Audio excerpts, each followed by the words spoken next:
in-depth, investigative. This is KXAN News Today. It'd make it easier to find a flight with Southwest Airlines today. Southwest says it will return normal operations today. Let's hope. Good morning, everyone. I'm Sally Hernandez. And I'm Erica Brennis. The flights canceled this week have affected people well beyond lost baggage and missed holidays. A 13-year-old Lago Vista girl's health is in jeopardy. Her doctor's set to perform a series of tests to diagnose why she's having trouble getting around. Wasn't even able to get back to town. And Bill Romano spoke with the girl and her parents. You've heard the stories about lost luggage and road trips across the country. Was your flight canceled today? Really excited to go back to school and be like, oh my God, guys, maybe I can get like some actual medicine that'll help me. But imagine depending on a medical procedure that impacts your life. Now I'll have to go out of school for more longer than I have been to get the procedure. Emma Latham was depending on that procedure, but the Southwest Airlines cancellations stopped it from happening. People did count on them to get back to where they needed to go. Kimberly and Jacob Whitehead say their daughter's doctor, one of the thousands of people who couldn't get to their destination. And it wasn't his fault. He tried to get back. Now they'll have to wait weeks. It's very frustrating. Just wanting answers. We ran through this at the end of April from running track and jumping hurdles to a wheelchair in less than 30 days. And the struggle is finding out where, why, and when. The luggage is being returned and people are finding their way home. Meanwhile, there are those like Emma who have been impacted in much bigger ways. They really need to fix what they've done and make it better. It's kind of stressful, and that's not really fair. We spoke with Congresswoman-elect Jasmine Crockett, and she represents part of Dallas, and her district is home to Southwest Airlines. Now, she says there have been safety nets in place to help passengers when things go wrong. When we know that you're in an industry that has the ability to impact so many people, it's important that there is accountability. The biggest issue that I have right now is that we need an investigation. We need hearings. We know that the storm was the catalyst for this, but we also know that that wasn't the entire story. We know that there were other failures on top of that. Crockett is hoping to hear more from Southwest in just the next few weeks, and of course, we'll keep you posted. Lots of fingers crossed this morning that all gets back to normal. Finally. For sure. Well, I'll tell you, for those who did make it back to Central Texas or whether you just stayed, we are in for a very warm holiday weekend. Let me begin with what's happening on our clouds and radar. A lot of cloud cover, not a whole lot on radar. The rain showers and storms we had out in our eastern counties, those have since cleared from what was left yesterday. Not to say we'll be totally dry today. I'll get to that in just a second, but we know temperatures will be cooler as that cold front yesterday slipped in, leaves us now in the 40s out west. We've got 50s along and east of 35. 52 Bastrop. Good morning, Austin. 55 degrees in your area. 42 San Sat, 42 in Fredericksburg. Visibility is something we'll watch closely. Not necessarily for Austin. It's going to be in our eastern counties where we did pick up 1 to 3 inches of rain yesterday. For those who missed out, I don't think we'll have enough moisture today. But that's the good news, right? We don't have to worry about anything in the way of major issues for your morning drive weather-wise. Hike and bike forecast shows those 50s on the way to the 60s, which, although is cooler than yesterday, is still warmer than where we should be as we finish up December. And we're only including a 10% chance of a few leftover rain showers today. Just enough moisture coming in with some cloud cover to include some sprinkles, but not a whole lot left in the tank for 2022 when it comes to rainfall. Like I said, those temperatures this weekend, very warm. I mean, we're pushing close to 80 degrees as we hit the end of December. It's wild. I'm going to show you those numbers plus your all-important New Year's Eve forecast. Those details here when I see you again. Erica? Thanks, Kristen. Austin police say they need help tracking down a missing and endangered baby girl. 2-month-old Nova White was last seen on December 8th. Detectives are also looking for her parents. They call her mother, 29-year-old Kayla Washington, a suspect, and her father, 35-year-old Samuel White, a person of interest. APD says Washington's other children are in the custody of Child Protective Services. CPS says there's a history of violence and drug use in the home. Washington's last known residence is on Loyola Lane near Johnny Morris Road. Anyone with information asked to call 911. Former President Trump's tax returns are expected to be released to the public later on this morning. It is 6 years worth of tax returns. And it's something Trump has fought since becoming president. But a recent Supreme Court ruling refused to stop making the returns public. The House Ways and Means Committee is behind the release. The panel last week asserted the IRS failed to properly audit the former president's taxes while he was in office. The new rules air at B&B setting for the New Year's Eve weekend and what you need to know if you have a booking. What this week's flight cancellations could end up costing you in the long run. Good morning, everyone. It is a live look outside that you're looking at right now in Georgetown on the last Friday of December, the last whole week of December. We got you covered when it comes to your weather with Kristen in just the next few minutes. But first, home rental company Airbnb launching a new crackdown on authorized parties during the New Year's Eve weekend. There will be a ban on one-night bookings. This rule only affects people who have bad reviews on their account, or they just created their account, or have no booking history. Just because you don't have reviews doesn't mean that you're up to no good. Everyone starts somewhere. But what we see is that people who have earned that history of positive reviews, who have earned that trust through Airbnb, do not all of a sudden, turn around and throw a 100-person party. Hopefully not. The rental company tested this out in 2020 and says it led to a global drop in New Year's party incidents by 56%. Coming up, why serious and deadly strep throat cases are on the rise in the UK. How TxDOT is stepping up its efforts to keep drunk drivers off the roads this New Year's Eve.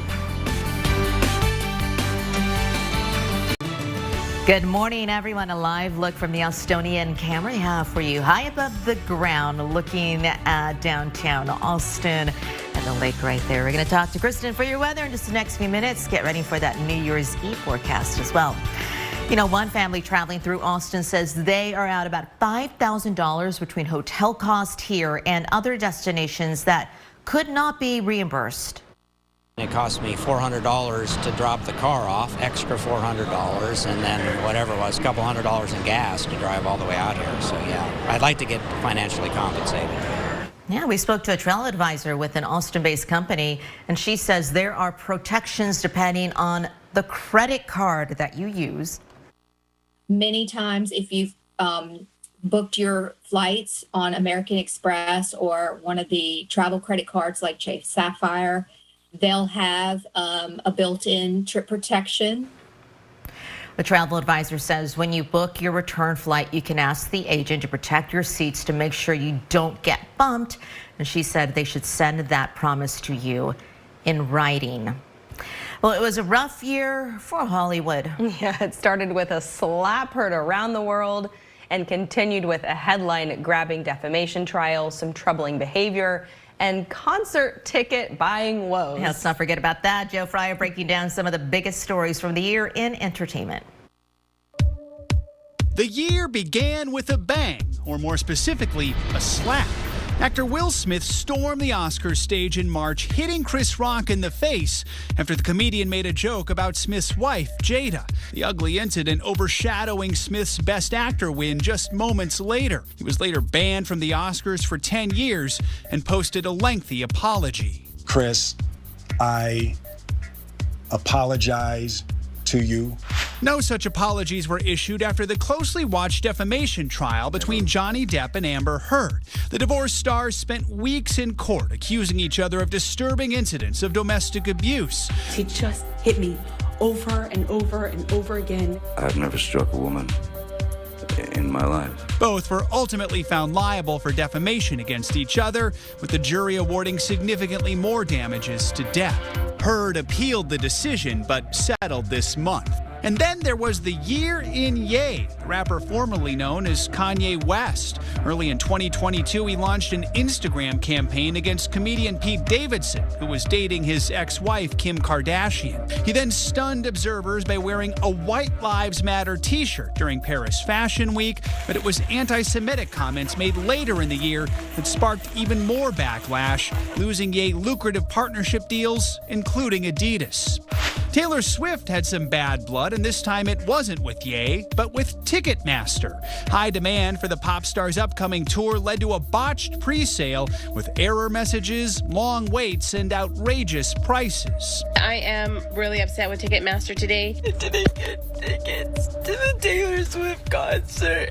Ticketmaster later apologized, saying demand for tickets reached 3.5 billion system requests, a record on its site. Tom Brady is now sporting one less ring, his wedding ring. The football GOAT and supermodel Gisele Bündchen finalized their divorce in October after 13 years of marriage. It was a rocky year for the couple after Brady returned to the football field following a short 40-day retirement. For all the negative entertainment news of 2022, there was one hopeful note for celebrity watchers and romantics: the return of Bennifer. I'm engaged! In April, Jennifer Lopez and Ben Affleck announced they were finally going to be married nearly 2 decades after their first engagement was called off. Bennifer walked down the aisle not once, but twice, proving that yesterday's headlines could be tomorrow's hope for Hollywood. It was quite the year. Okay, roughly 3,000 pounds of confetti will rain down on Times Square to help ring in the new year. Yesterday was the official confetti testing day. I wish I had been part of that. And now the iconic crystal ball, it's also ready to fall. The final Waterford crystal triangles were installed. About 200 of the more than 2,000 triangles on the ball were replaced this year. For the first time since the beginning of the pandemic, there will be no restrictions for the Times Square festivities. Gotta love a confetti party. Yes. Yes. And if I'm ever going to do the whole New York during New Year's thing, this is what I'm going to. You know? Exactly. Just a nice little pre-test. You get the Instagram post. You say you get out of there. Out. Without the crowds, without having to wait to go potty, all the things, right? No. Yes. Woo, I'm not about that life, standing for 8 hours and not being able to use the restroom and grab a drink. And not all on that my stuff. bucket list. Not on my bucket list. No. Let me show you what's going on with your weather here at home, because hey, I'll tell you what, here in Central Texas we have a phenomenal New Year's Eve forecast. I'm gonna get to that in just a second. Clouds and radar this morning. Got another little disturbance rolling in today. It's going to trigger some rain showers potentially later this afternoon. I'm going to show you that, but I quickly wanted to talk about what happened yesterday. We did have those storms and showers develop out in our eastern counties as expected. Kind of overperformed a little bit with rainfall. Bastrop County, Lee County, Fayette County, all looking at you. You picked up some good rain. This storm system, this line of storms is going to continue to move away from us. It's not coming back today, but some of us could get a little wet. Rock and Dirt Yard camera not showing me anything too exciting. We can see the ground, we can see the clouds up top, we can see the temperatures 55 degrees. Our temperatures area wide are in the 40s and 50s. It's cooler out west. Temperatures are in the 50s out across our Austin metro eastern counties, and you'll notice our temperatures from Mason to Fayette County down 5 to about 20 degrees. It's a cooler start to the day, and we will be cooler to finish. Yesterday topped out at 77. Today I'm going 68 with a 10% chance of a little bit of light rain. Let me show you that. I teased you long enough. Putting this into motion starting this morning and stopping it at lunchtime. Clouds thicking out. Not a whole lot of sunshine expected today. I think there's going to be way more clouds, but there could be just enough moisture and just enough lift with this next disturbance to bring us some spotty, light rain, mainly in the hill country this time around. We will see those clouds clear by tonight, though, and a clear sky overnight into tomorrow. That being said, I'm not expecting much in the rain gauge here. Maybe a few hundredths of an inch. That's it. It's not a washout. Most of that just sprinkles and some light rain. No having to worry about any severe weather threat for today. We are going to be dry and sunny for tomorrow.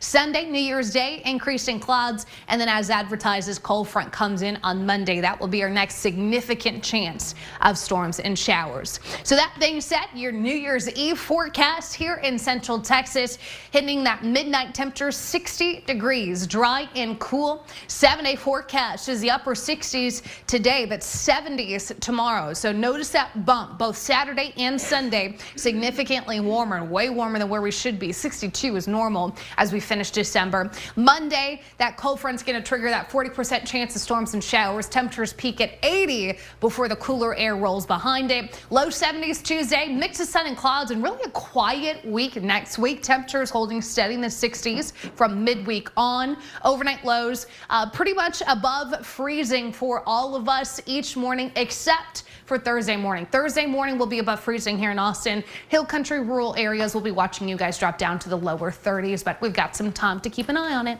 Kristen, thank you. As Texas teams head to bowl games, many of you appreciate the chance to put some money down on your favorite teams. But that's largely illegal in Texas right now. But state lawmakers may consider expanding sports betting in the upcoming legislative session. KXAN's Ryan Chandler breaks down the issue.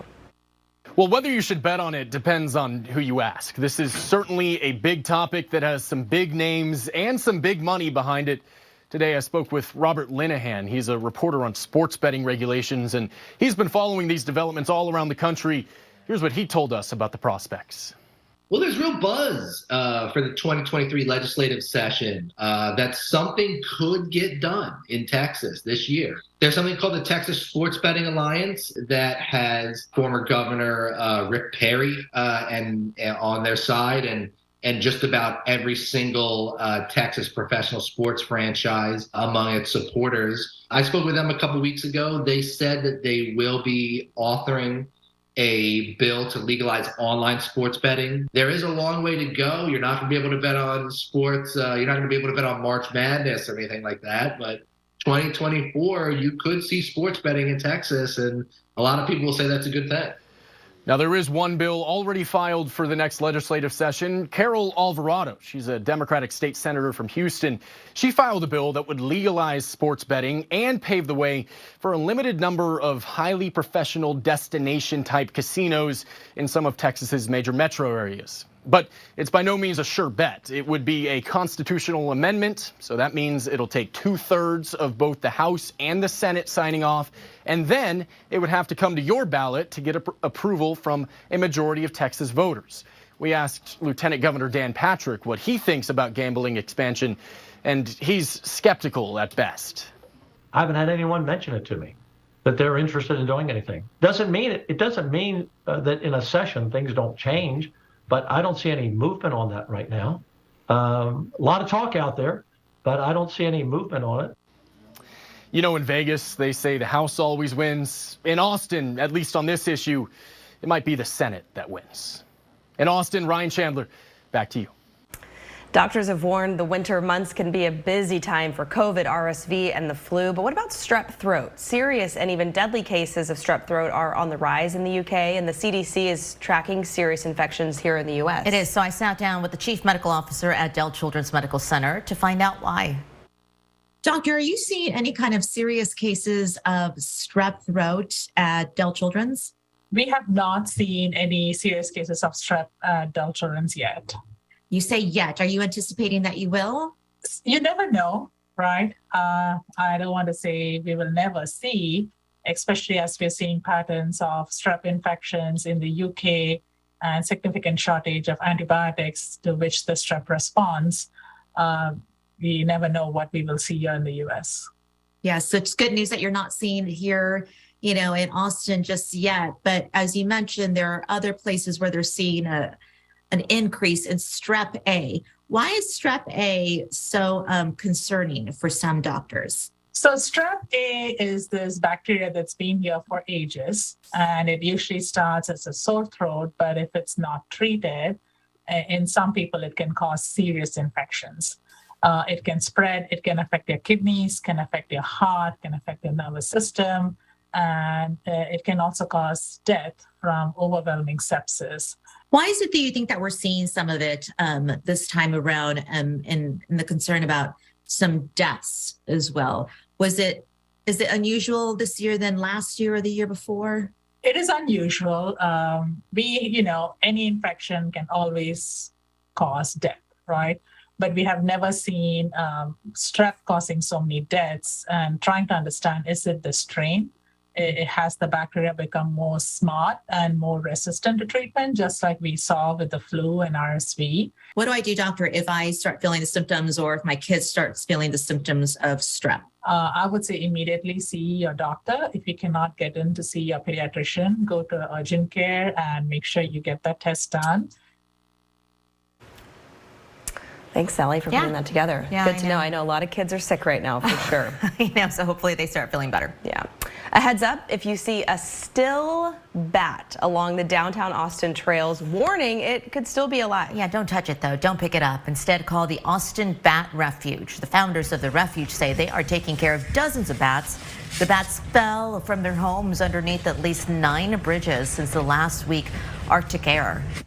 It's really hard to tell at first if they are alive and dead when they're cold stunned. So it's really quite rewarding when they do suddenly come back to life, and it's really kind of what we like the best about this. There's a lot of winter yet to go, and we're just crossing our fingers that we don't have a lot of long-term freezing weather.